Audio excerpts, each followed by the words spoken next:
హరి ఓం. జై శ్రీమన్నారాయణ. మీ హరగోపాల్. మనం మన పిల్లలకి వివాహాలు చేస్తాం. వాళ్ళు కలకాలం నిండు నూరేళ్ళు సుఖశాంతులతో సౌభాగ్యంతో వర్ధిల్లాలని ఆశిస్తుంటాం. మరి ఈ యొక్క వివాహ ప్రక్రియలో ఒక అమ్మాయి ఒక అబ్బాయి మొట్టమొదట కలిసేది ఆ వివాహ వేదిక పైన మాత్రమే. ఆ వేదిక పైన కూడా వాళ్ళు చూసుకోవడం అనేది ఒక జీలకర్ర బెల్లం పెట్టినప్పుడు మాత్రమే. చూపులు కలిసిన శుభవేళ అని ఆ రోజుల్లో అన్నారు.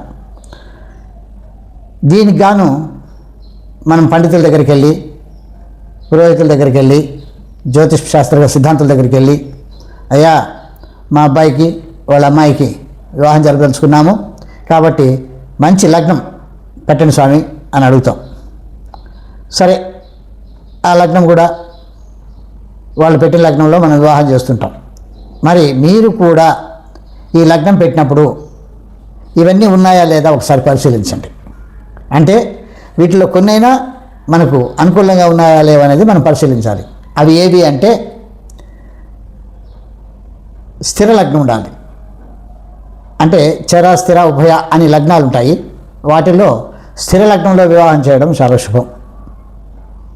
అలాగే లగ్న శుద్ధి. ఆ లగ్నం ఏ లగ్నం అయితే పెడుతున్నామో, అంటే మేష లగ్నమా, వృషభ లగ్నమా, మిథున లగ్నమా, కర్కాటక లగ్నమా, సింహ లగ్నమా అని లగ్నాలు 12 లగ్నాలు ఉన్నాయి. 12 లగ్నాలలో ఆ లగ్న స్థానంలో ఏ గ్రహం లేకపోతే దాన్ని లగ్న శుద్ధి అని కూడా అంటారు. ఇక సప్తమ శుద్ధి వివాహానికి ఇది ముఖ్యం. జామిత్ర స్థానం అని కూడా అంటారు, కళత్ర స్థానము అంటారు. అబ్బాయికి అమ్మాయి అయినా అమ్మాయికి అబ్బాయి అయినా ఇది కళత్ర స్థానం. ఆ లగ్నానికి 7వ ఇల్లు. ఆ ఇంట్లో కూడా ఎవరు ఉండకూడదు, అది కూడా శుద్ధి ఉండాలి. ఇక దానికి ముందు ఏం చెప్తామంటే తారాబలం కలిసి ఉండాలి. ఇద్దరికీ సరిపడిన ఏ రోజు ఏ నక్షత్రంలో మనం వివాహం చేస్తున్నామో, ఏ రోజు చేస్తున్నామో ఆ నక్షత్రం అబ్బాయికి అమ్మాయికి తారాబలం సరిగా ఉండాలి, శుభతారలుగా ఉండాలి. కాబట్టి అది కుదరకపోతే ఒకవేళ కొన్ని శాస్త్రాల్లో ఏం రాశారంటే అమ్మాయే తార కాబట్టి, తార అంటే స్త్రీ, తార కాబట్టి అబ్బాయికి తారాబలం ఉంటే సరిపోతుంది అని కూడా అన్నారు. సరే, అలాగైనా కూడా మనం చేసుకోవచ్చు. చేసుకున్నారు కూడా ఆ విధంగా.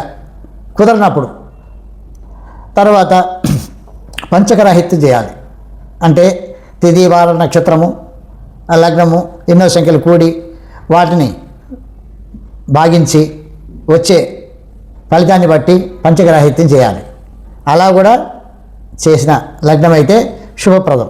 ఇక ఆ లగ్నానికి చంద్రబలం ఉందా లేదా చూడాలి. అలాగే ఆ లగ్నానికి 8వ ఇంట్లో కుజుడు ఉండకూడదు. అష్టమ కుజుడు చెడుపు చేస్తాడు.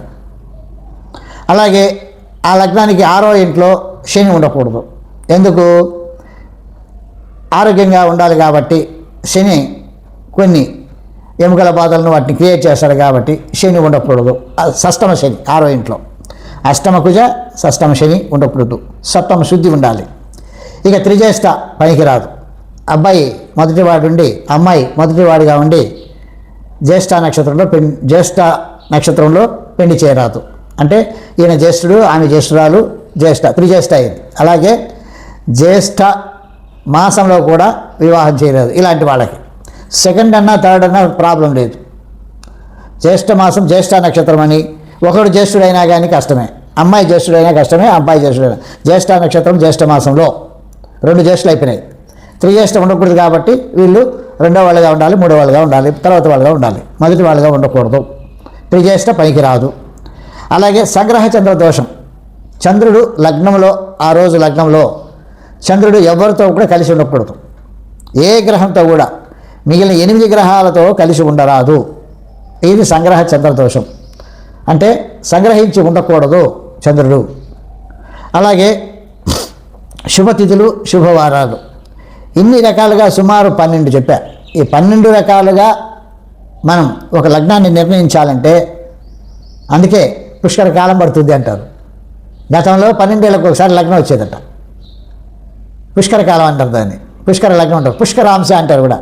ముఖ్యంగా లగ్నంలో కూడా 3 భాగాలు చేసి మొదటి భాగాన్ని వదిలేసి కొన్ని లగ్నాలు పెట్టాలి, మధ్యమ భాగం వదిలేసి కొన్ని లగ్నాలు పెట్టాలి. అంటే పైన చివర లగ్నం 2 గంటలు ఉంటుంది, చివరి భాగాన్ని వదిలేసి లగ్నం పెట్టాలి. దీన్ని పుష్కరాంశ అంటారు.